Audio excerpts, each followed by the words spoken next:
नमस्कार, मी भाग्यश्री फाटक. मार्केट आणि मी हा सोप्या मराठीतून शेअर मार्केट समजावून सांगण्याचा माझा एक उपक्रम आहे.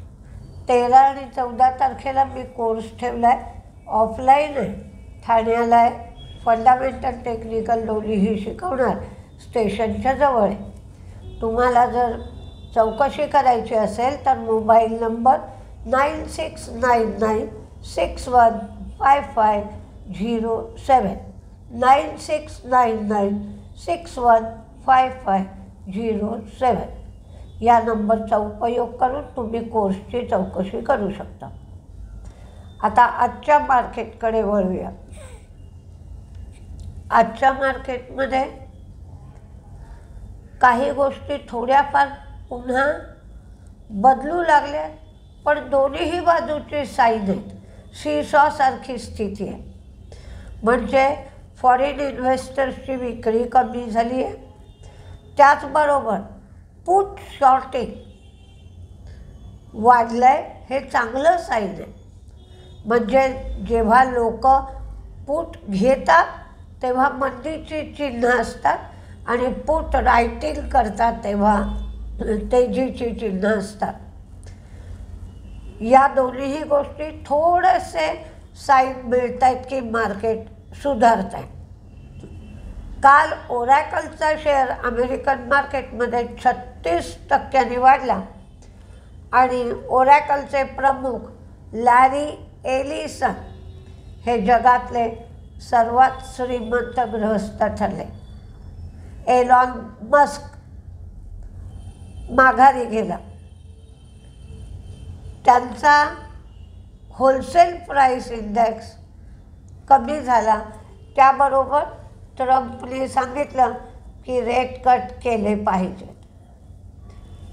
पण एकदम काय मार्केट सुधारणार नाही. आधी काही चिन्ह आपल्याला मिळू लागतात. तशी चिन्ह दिसू लागली आहेत. तरीही हा महिना असाच जाईल आणि ऑक्टोबरमध्ये जेव्हा रिझल्ट्स येतात त्या रिझल्ट्समध्ये जर सुधारणा दिसली, कारण यावेळेला रिझल्ट चांगले आले नव्हते. जुलैमध्ये जे रिझल्ट आले, एप्रिल मे जूनचे, ते काही रिझल्ट आले नव्हते, चांगले आले नव्हते. तर आता काय होतं आहे, जुलै ऑगस्ट सप्टेंबर या क्वार्टरचे रिझल्ट ऑक्टोबरमध्ये येतील. म्हणजे शेअरचे भाव आणि रिझल्ट याचा काही मेळ बसत नव्हता. तर आता जर रिझल्ट सुधारले आणि लोकांना वाटतं आहे की कंपन्यांची स्थिती सुधारते, तर नक्की मार्केट सुधारेल. आज फॉरेन इन्व्हेस्टर्सची विक्री आहे 116 कोटीची, पण कमी होऊ लागली आहे. कारण बॉन्ड यील्ड हे कमी होत आहे. जेव्हा बॉन्ड यील्ड कमी होतं तेव्हा अमेरिकेतली लोक दुसऱ्या देशात अधिक पैसा गुंतवतात. पूर्वी फॉरेन इन्व्हेस्टर्सची विक्री खूप असायची. कधी तर 4,000 करोडच्या आसपाससुद्धा विक्री होती. आता ती कमी झाली आहे. डोमेस्टिक इन्व्हेस्टर्सची खरेदी 5,004 कोटीची आहे. डॉलर इंडेक्स 97.82 आहे. क्रूड पुन्हा थोडंसं वाढलं आहे आणि बॉन्ड यील्ड 4.05 एवढं आहे. पण जे युद्धाचं वातावरण होतं ते चालूच आहे. ताणतणाव वाढलेले आहेत. इस्रायलने कतारवर काल हल्ला केला आहे. तर त्याचे काय परिणाम होतात ते आपल्याला पाहायचे आहेत. इन्फोसिसची आज बायबॅकवर बैठक आहे. इन्फोसिस बायबॅकवर 13,600 कोटी रुपये खर्च करेल आणि बायबॅकची किंमत सरासरी 25%, सरासरी भाव जो असेल त्याच्या 25% वर असेल. आत्तापर्यंतच्या अनुभवावरून कंपनी 30% बायबॅकसाठी खर्च करते. नेटवर्थच्या 14 ते 15% बायबॅक करते. पहिल्या क्वार्टरमध्ये कॅश आणि कॅश इक्विव्हॅलंट म्हणजेच ज्या सिक्युरिटीज कशाचंही कॅशमध्ये ताबडतोब रूपांतर होईल अशा गोष्टी. त्याची व्हॅल्यू होती 45,200 कोटी आणि त्यांची नेटवर्थ होती 95,530 कोटी. 2017 ते 2023पर्यंत त्यांनी 4 वेळेला बायबॅक केला. तर आजच्या बैठकीत बघूया काय काय होतं आहे ते आपल्याला कळेलच.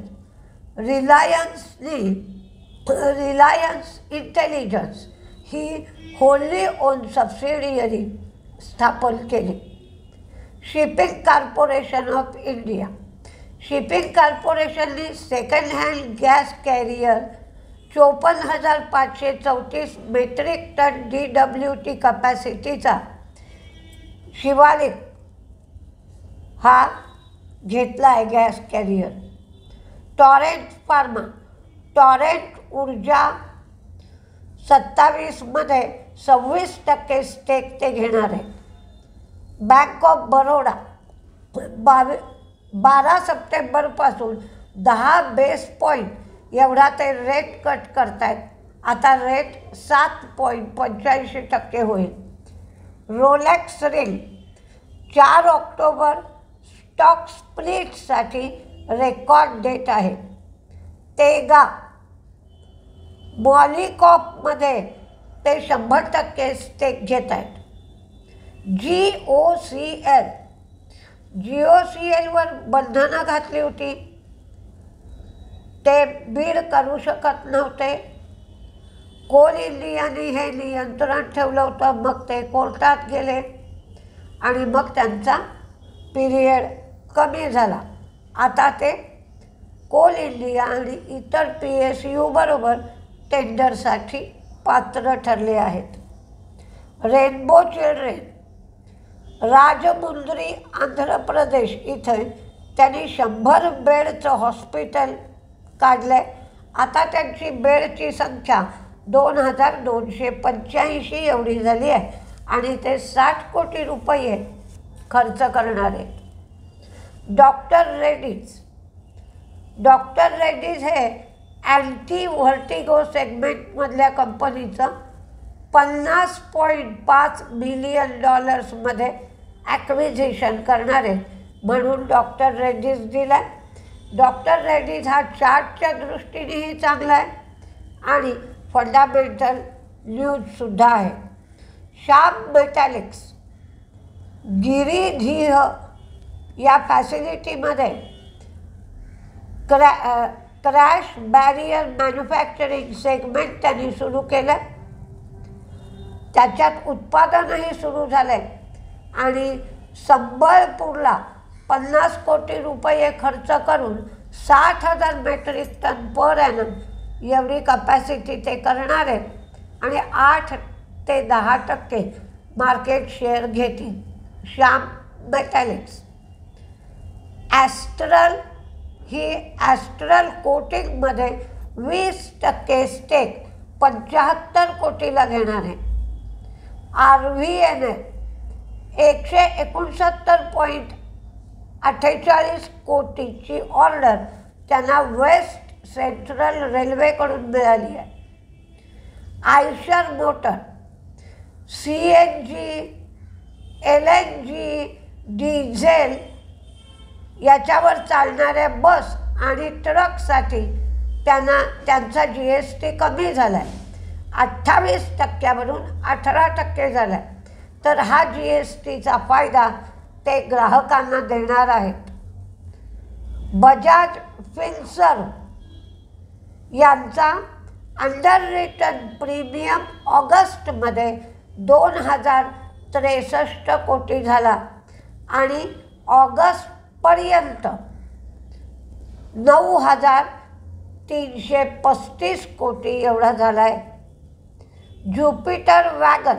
ज्युपिटर वॅगनच्या आर्मला 9,000 LHB ॲक्सल्ससाठी 113 कोटीची ऑर्डर रेल्वे मंत्रालयाकडून मिळाली आहे. दीपक फर्टिलायझर मुरली सोलर एनर्जीकडून ते 26% स्टेक घेणार आहे आणि सनश्युअर सोलर पार्क 51मध्ये 26% स्टेक घेणार आहे. म्हणजे सोलर एनर्जी आणि विंड एनर्जी दोन्ही ठिकाणी त्यांचा 26% स्टेक होईल. आता तेजीत काय राहील, मंदीत काय राहील, पण आज एक लक्षात घ्या की गेले 5-6 दिवस मार्केट तेजीत आहे. जर 25,200ची लेवल ओलांडली तर मात्र मार्केटमध्ये जोरदार तेजी येईल. कारण आपण बघितलं आहे की पुट शॉर्ट्सची हे वाढली आहे, पण त्या लेवल ओलांडत नाही आहे असं जर दिसलं तर मात्र मार्केट पुन्हा खाली येईल. त्यामुळे आज दोलायमान स्थिती मार्केटमध्ये अधिक असेल. आधी तेजीचे पहा. Cyient, Mazagon dock, HEG, NBCC, Adani port, Adani power, Larsen Toubro, HPCL. HPCLचं टार्गेट 520 रुपये केलं आहे म्हणून. ICICI bank, Infosys, Tata technology, yes bank, doctor Reddy's, RVNL, Jupiter wagon, Axis bank, Olectra, bank of Baroda, Indus tower, shipping corporation of India, GAIL, Indian bank, Samvardhana Motherson, West Life, Tega, GOCL, Bajaj holding. Bajaj holding 16 तारखेला डिव्हिडंडवर बैठक घेणार आहे. AU small finance bank, NLC, Bajaj finance, union bank, PNB housing, oracle, GE व्हर्नोवा TND, अपार industry. अपार इंडस्ट्रीमध्ये कालसुद्धा चांगली तेजी होती 500-550 रुपयाची. बँक ऑफ इंडिया, अडाणी पॉवर. तर मंदीमध्ये ब्लू जेट आणि JSW सिमेंट यांचा लॉकिंग पिरियड खुलतो आहे. त्यामुळे ते शेअर आज विक्रीला येऊ शकतात. पण अजूनही पूर्णपणे आजारातून मार्केट बाहेर आलेलं नाही. आज मेक्सिको पुन्हा टॅरिफ लावत आहे.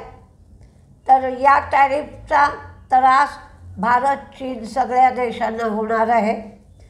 तर काय काय होत आहे, काय काय घटना घडत आहेत त्याप्रमाणे आपल्याला मार्केटमध्ये वावरावं लागेल. त्यामुळे सावधगिरीनेच पावलं उचलली पाहिजेत. बघूया काय काय होत आहे.